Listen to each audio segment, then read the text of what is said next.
Hello বন্ধুরা, আজকে দেখাবো সয়াবিন দিয়ে সয়া বল কিভাবে বানাবো। তো প্রথমে আমি জল দিয়ে 5 মিনিট এভাবে সিদ্ধ করে নিয়েছি। এখন এগুলো ভালোভাবে চিপে চিপে আমি ব্লেন্ড করতে দিয়ে দিব। দেখো, এভাবে চিপে নিতে হবে, তারপর ব্লেন্ডারে দিয়ে দিব। ঠিক এভাবে কিমা করে নেব।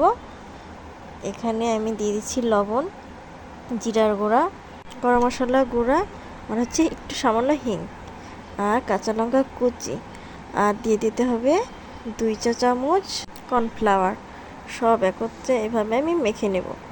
মেখে একটা ডো তৈরি করব। ঠিক এভাবে দেখো, গোল গোল করে সব আমি এভাবে বানিয়ে নেব। প্রথমে সয়াবিন তেল দিয়ে দিলাম। দেখো, আমার সবগুলো বানানো শেষ। এখন একটা একটা করে সব এভাবে আমি ভেজে নেব।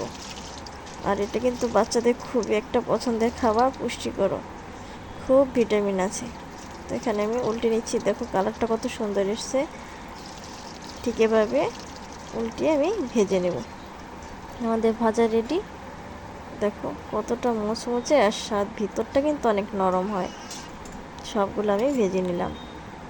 তারপর অবশ্যই সস দিয়ে পরিবেশন করলে খুবই ভালো লাগবে খেতে। বাই বাই বন্ধুরা, সবাই ভালো থেকো, সুস্থ থেকো।